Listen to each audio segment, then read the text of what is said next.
Good morning. It is Thursday, March 30th. Thank you for joining us for this edition of Up to the Minute. I'm Sade Campbell, the Strategic Enrollment Communications and Social Media Manager here at Houston Community College. Pleased to be back and joined by my co-host, Dr. Darren Baskin, who's the Interim Officer of Diversity, Equity, and Inclusion here at HCC. Good morning, Darren. Sade, good morning. We're back at it again. How about that? Yes, it seems like it's been weeks. Well, let's remind the people, since they hadn't heard from us in a while, where they can find Up to the Minute online. Oh, that's perfect. Of course. We're live on the Houston Community College District Facebook page, not the actual HCC website. And we're also on YouTube. We're also on Twitter, LinkedIn, and on HCCTV at noon, 5, and 10 p.m. Monday through Friday. All right. Thank you so much, Darren. Basically, you can find us. We are here. We are out here on all these different platforms. And for those of us that join us frequently, you know that Thursday is something we focus on called Virtual Family Fun Day. And today we have the Houston Museum of Natural Science here to talk about its deep dive into the science of how water flows, something that you experience every day, but often probably don't think about. Joining us to talk about that in just a second is Drayton Dupree from the Houston Museum of Natural Science. Good morning, Drayton. Good morning. Thank you so much for having me on. All right, you and Darren are going to have an awesome conversation in just a second. But first, we are welcoming back HCC's Chief of Staff and so much more to talk about the launch of the new governance model that will be unique to HCC. He's joined by a whole collaborative team, and I want to introduce the entire team before we kick off talking to them. So joining us today, we're going to have Dr. Ewen, who is the Vice Chancellor of Strategy, Planning, and Institutional Effectiveness. We also have Aaron Henry, the Coordinator of Student Life at HCC's Northwest College, and Daniel Dylla, who's the Director of HCC Library Support Services. Welcome to the show, everyone. Wave for me so we all don't talk at once. All right. Well, let's kick things off with Kurt and Aaron and talk. And we're just excited to hear about this new system that you're developing. You're here to discuss the collaborative governance at HCC and the creation of the Staff Senate. Can you set the stage with us, Kurt, with a broad overview about the shared governance, and then we'll get into some nitty gritty with each of you. Great. Well, thank you, Sade. Thank you for having us today. Ultimately, this is really about improving the culture of the college, and which is central to our strategic plan, Embracing Houston's Future. For the past 2 years, we've been engaged at the highest levels and all across the institution, looking at our shared governance model. And Daniel in a minute is going to talk us through some of the work of a shared governance task force that we put together that did a deep dive into this. And then Aaron's going to talk a little bit more about specifics related to where we're starting with regards to a staff senate. So I'm going to kick it over to Daniel to take it from there. Thanks, Kurt. Sorry? Oh, no, go ahead, Daniel. I was stealing your job, Sade. So a couple of years ago, like Kurt said, we were tasked with trying to investigate what works at HCC and what doesn't work, and to make suggestions for improving that. And so Kurt and I, along with David White, who's our current Faculty Senate President, we set out to do two things. One was to learn more about what people here know, and the other was to get people in the room together to understand that and to investigate it further. So for the first one, we put out a big survey to both staff and faculty to say, what do you think about our shared governance, our collaborative governance here at HCC? And then we also put out a call for membership to be on that group. So we cast a really wide net, and we got some amazing people, including Aaron, which is why he is here. But we got people from all different levels, from people who deal with students daily one-on-one to middle management. We had an AVC on the group. Of course, Kurt was there. So all different kinds of people, lots of wonderful, smart, intelligent group people. We looked at that survey And what we really discovered was that while faculty felt like they had, they sort of understood their role and their part in the decision-making processes here, that staff didn't quite see themselves in such a strong way. And so one of the group's recommendations, there were several, was to create a staff senate similar to the faculty senate. So I was a faculty senate president. We knew that inside and out. What we needed was the staff to sort of do a similar thing to faculty. And that's where Aaron comes into play. And that's where I'd like to sort of pass it off to him to talk about that, because I think that's the meat of the conversation here. All right. Well, before you pass it, I think it'll be helpful. So one thing you touched on is how broad of a net that you all had to cast, because you see all of our locations, but you underestimate how large we are. So coming into the room, being able to have those conversations, share the knowledge. And I think a lot of where you had to start was probably a shared definition of what shared governance and collaborative governance is. Kurt, can you jump back in for a second and tell us the difference between a shared governance and a collaborative governance? Yeah, thank you, Sade. That's a very good question. I think ultimately the big difference here is part of what we kept running into was shared governance was people being concerned about who made the decision. And who makes the decision is important, but not nearly as important as how the decision gets made, which is why we've settled on the notion of a collaborative governance system that attempts to bring as many people from across the institution into the decision-making process. And so that is really the line, the nuts and bolts of this. And so with that, do you have any other questions for me? No, that was incredibly helpful. And I think a perfect, if I could use, since we're in Final Four basketball analogy, an ally hoop over to Aaron, where these discussions, these collaborative discussions led to something that probably people have talked about, but didn't think they would see come into fruition if the right people didn't get into the room. So Aaron, let's bring you into the conversation to delve a little bit more into Staff Senate and what that means for the college and how it supports the strategic focus of the college. Thank you, Sade. Good morning to everyone. I'm glad to be here. And I'm really excited, as you have already mentioned, about the creation of our Staff Senate. This Senate will serve as an advisory board or council to our chancellor and the administration. We will collaborate with the administration and across the system in how these decisions are made, how it's going to affect our institution, how it affects our staff. We'll collaborate with our faculty. We'll collaborate with student government associations and any other groups that are in a collaborative mode here at the college. I believe that the Staff Senate will serve as a catalyst for, as Kurt mentioned earlier, to changing the culture at our institution. One of the things that I think I've talked with Dr. Baskin about this before, we have so many great things across this institution. And a lot of times we create these new initiatives and we don't realize that we have some of the pockets of it already in existence. And so one of the things that I wanted to share is I'm familiar with Dr. Nicotera over at the Coleman College, where he has staff sitting on his leadership council and other presidents across the system where there is a voice for our staff. But this effort that Dr. Ewen is sponsoring currently is going to amplify those efforts, right? We're going to create it to be across the system where we're going to have, as the staff will design this actual Senate, it will be made for staff, designed by staff. And it's going to be able to amplify their voice. And so those decisions that are being made, those collaborative efforts, we're going to work together as we embrace Houston's future, which is our strategic plan. And we're going to support student success one day at a time. Absolutely. And you were in great company with Kurt and former faculty senate presidents with Daniel and the co-host Darren today.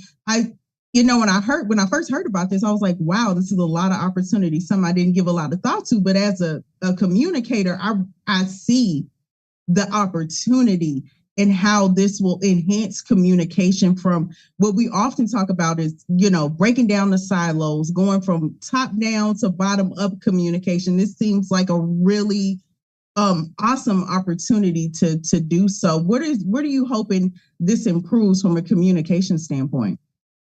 Well, I'm hoping that it creates an opportunity for on the staff side for them to really believe and feel and see that their voice is actually heard.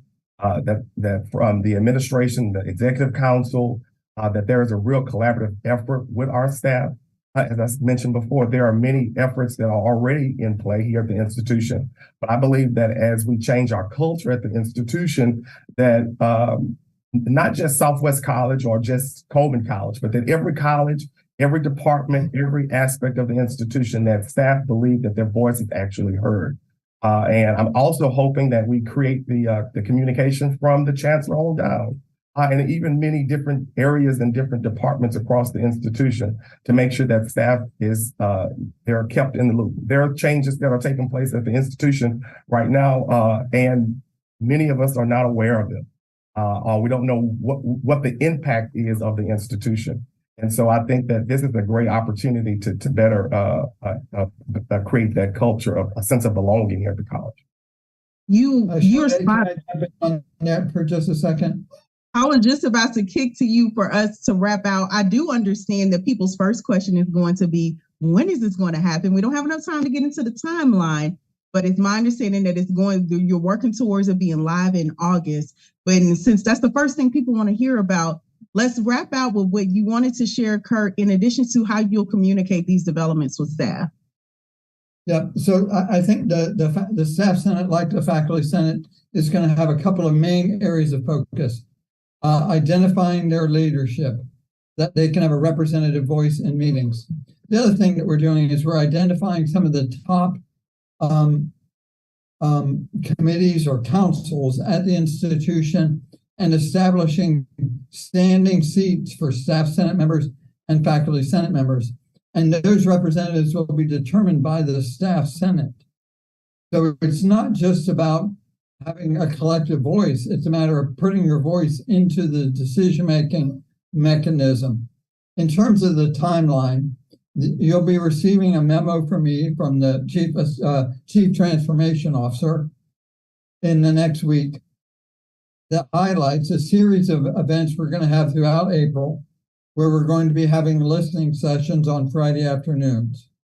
These will be WebEx, so people will be able to join. And we're hoping people will come back and we'll be in an iterative mode to get feedback, make changes, iterate, make more changes, so that by May, we can announce the establishment of a design team comprised primarily of staff members to help identify and develop some of the guiding documents of this work.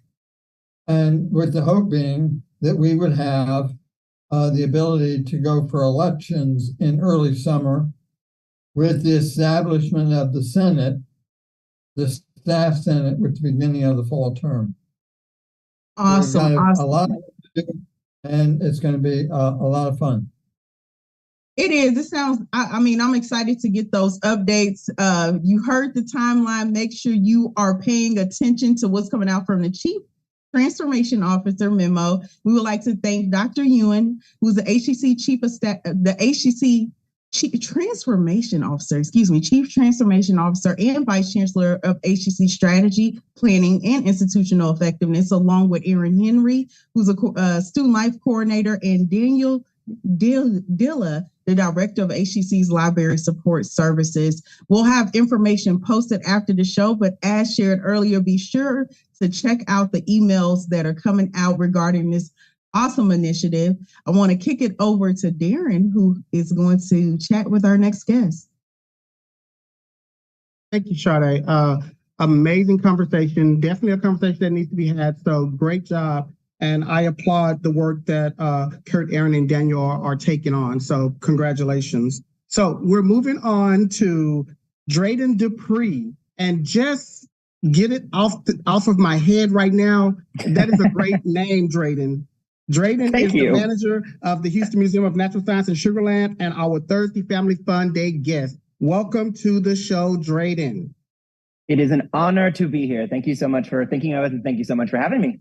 Oh, for sure. We enjoy having guests. We enjoy sharing family information for families because we are the #1 college for working families. So we're amazing. Tell us about Ocean Bound in a nutshell. Ocean Bound is a special exhibit that we have running here. It'll be here till May 14th. It's an exhibit I've wanted for a really long time. It was touched on a little bit earlier, just about demystifying the world around you. And what is more magical than water just coming out of your taps all the time? It's seen as just an infinite resource that we have. But as with anything sciencey, there are actually limits to everything. Water is probably one of the most vital resources. I mean, we're completely addicted to it. A few days without it, and we just fall apart. So we really do be needing it like a whole lot. But overall, that's what the exhibit is all about. It's all about water as a resource, how we manage it, where it comes from, and everything that entails. Oh, amazing. And great overview. And you hit the nail on the head. I'm glad you say things that are sciencey, because when you say words like sciencey, it makes it sound less science. And so that's amazing. Thank you for that. So what are some of the various stations included in your exhibit at the museum? Absolutely. So this exhibit is meant to be interactive. It's meant to engage people of a very wide variety of ages. So there's activity stations throughout the entire exhibit. It will handle the entire process, starting with the oceans. That's where most of the water on the planet is kept. But sadly, the salty version of water is not drinkable. It's not really as much of a resource for us. So from ocean, we go to purity, which is mostly in the form of it evaporating off, and fresh water falling in the form of rain. So we've got stations on how to keep the oceans clean, how to avoid pollutants on the ocean level. Then we move over into rainfall and watersheds. Now, are you familiar with watersheds? Well, watersheds, no. I was going to come up with something, but I couldn't. So let's say no. It's such a vague term, weirdly enough. As much as it sounds extremely specific, it in essence is anywhere where fresh water collects. Now, if you're talking on the scale of, say, a single property, let's say a ranch or something like that, a local watershed like that would be a pond or just somewhere simple that water collects to. If you take it to a wider range, you can do it at a state level or a national level, but there are tons of watersheds all over. It really has to do with how water moves across the ground and under the ground. That's the most specific part of it. Well, look at you teaching me. I'm like, that's amazing. So let me ask you this. You mentioned that the exhibit is interactive. What are some of the ways that me as a visitor, because I'm going to come to this now, can be involved in it? What can I do? There are a lot of really cool activities. My personal favorite in the exhibit is how much water do you use and where do you stand in the lineup of a little bit too much water, on point of conservation, or you know what, you're doing great.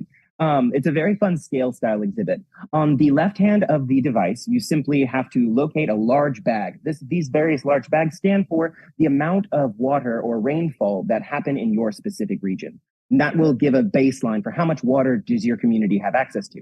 Obviously, if you live in a very low rain area, the things are going to be a little bit more strict on you. Here in Texas, though, especially here in Houston, don't worry, we've got average to heavy rainfall. So we got quite a bit to work with. So we would pick one of the larger bags and put it there. However, the trick comes when it comes to the wall of water-related activities you have on the other side. Now, whether it's brushing your teeth in the morning, taking a bath, watering your lawn is a big one. But basically, you slowly add in all the activities. And if you've done your job correctly as someone who is a steward of the resource of water, the scales will balance out. If you've not done a very good job, of course, you're going to be using too much water and you're going to hold back. But it's a very good way to put a very real application for how much water that we use as a resource, regardless of where you live in the United States. Hey, I think that exhibit sounds amazing, but I think I would prefer not to know that. Because I am probably a overconsumption user of water. So I would prefer not to know that I'm doing that just yet. But I think that is an amazing exhibit. Who are your partners in this project? I know you have several big partners. Who are they?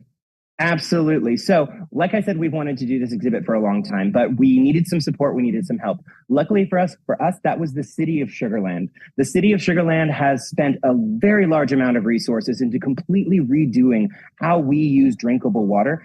They have invested tremendously in what we call surface water treatment, as opposed to groundwater that's being pulled out of wells deeper in the ground.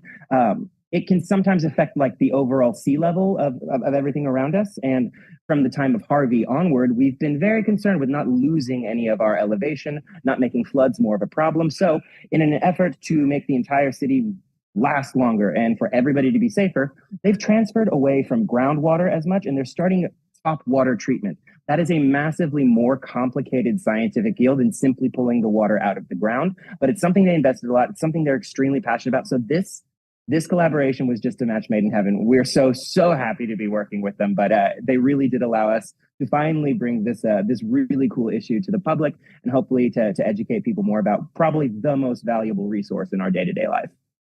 Wow. Again, you are dropping these little pieces of nuggets of information that I just really, really, really enjoy. One thing I know is that the location that you guys have is an amazing location. Now, I know it has a lot of historical background, and I know that it was the Central State Farm, it was the Natural Museum of the Museum of Natural Science for Sugarland, and you guys opened in 2019. My question to you would be, if you had 30 good seconds to invite somebody out to this exhibit, give us your best spiel. Go. 30 seconds. The universe is an absolutely insane place, and it can seem really complicated at sometimes. But if you've ever really wondered about things, if you've ever had questions, please stop by. I love being owned by a 4-year-old by dinosaur facts. I love talking to college students. I love talking to adults. Like I said, the universe is an amazing place, and this is really an institution that showcases that. So the universe is the cool thing. All we did was pull out a highlighter. But if you want to get some questions answered, if you want to have a great time with your family, and you've got a few hours to kill, please come and see us. I love to talk to the universe. Come ask me a question. It's my favorite thing. Well, look at you. And that was right almost at 30 seconds too, Drayton. So I appreciate that. And just to finish out our segment, I'll tell you that to buy tickets to Oceanbound, you can go to www.hmns.org/Oceanbound, and that's where you can purchase your tickets at. And before I let you go, Drayton, Dupree, I just want to say one last time, your name sounds amazing. I need you to understand that. So thank you for joining us. We appreciate the information. And I do have one question I'm going to need for you to answer, but not right now. Okay. What can we do with ocean water that is salty to make it usable for us to be able to use? But just think about that. I need to know the answer to that. It's a trivia question. So thank you, Drayton Dupree, manager of the Houston Museum of Natural Science and Sugarland, and our Thursday Family Fun Day guest. Thank you. You're so welcome. Thank you for having me. Sade. Yes, sir. Interesting interview, especially as we come up on Earth Month and Earth Day. We have you don't realize how much you depend on water until you don't have it. We're usually surrounded by it here in Houston, but flashbacks to the winter storm, it never seemed real that we wouldn't have it. Like that was a reality check for us to think through what we really need to do to protect that resource. Yes, I totally agree. Totally. And, I was remiss. I was like, I wish if we didn't have 3 guests already, I wanted to just loop you into that conversation around Staff Senate and the collaborative governance model, because I knew your voice added so much. So what are you excited about looking forward to what's coming ahead? The biggest piece of that, Sade, is the way that the Staff Senate is going to be set up. It's going to give a voice to employees that have always felt like they didn't have a voice. It's going to put their voice in the room with the college leadership, which is where they felt like they haven't had a voice. So that's what it's going to magnify what happens to staff as it relates to their voices. Yeah, I think it's going to create a lot of visibility as well. I think that's just been the biggest, being heard and just having visibility around how things impact and have this domino effect on things. So definitely we had some great interviews today. As always, we can wrap out with our announcements. We're going to skip around a little bit because we had some deep and rich interviews so that we can make sure we stay on track. Going to kick things off with the 2023 AI conference. AI, or artificial intelligence, are leading headlines right now. And as such, HCC is leading the way in making sure people are informed about opportunities around it. The Gulf Coast Annual Conference on Artificial Intelligence continues tomorrow with another informative and inspiring discussion with some of Houston's greatest minds in the AI field. The conference is free, and breakfast and lunch and snacks are complimentary. It'll be happening from 9 a.m. to 4 p.m. tomorrow, March 31st at the HCC Northwest Alief Hayes campus. Check out details posted after the show. Hey, I love breakfast, lunch, and snacks. So count me in. Also, I'm excited about this. A Midsummer's Night Dream, the drama department production of the Midsummer's Night, from what I've heard, is amazing. A dreamer gets caught up in the worlds of dukes, fairies, magic, and out-of-control jealous lovers in this hysterical romp. Sounds like my type of show. It will show at 7:30 p.m. Friday and Saturday, March 30th and April 1st, and Monday, April 3rd is, watch this, Sade, all free. It's all free. The location is HCC Central Theater 1. Info and registration details in our post after the show. Yes, yes, yes. Well, we're going to wrap out this week. There's a lot of things happening between now and tomorrow and this weekend with what's your value proposition? Because your brand's value proposition is a promise of what's to be delivered to you. HCC's Open for Business Partner is hosting a workshop to help entrepreneurs create short, clear value propositions.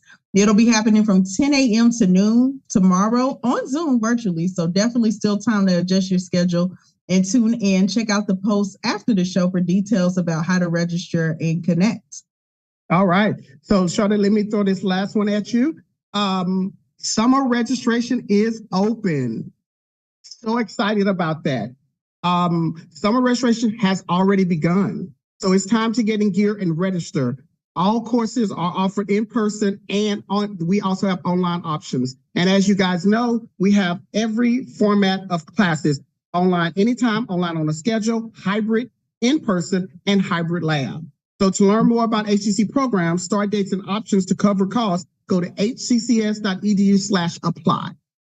Awesome, awesome. Definitely get enrolled for this summer. And looking ahead, tomorrow is Film Friday, as we offer every week, so don't miss out on our special guest. And Monday is the first Monday of April, believe it or not. So Dr. Sean Fitzpatrick of the Jung Center returns with his regular Mental Health Monday visit. Thank you so much for joining us for this edition of Up to the Minute. We'll see you next time.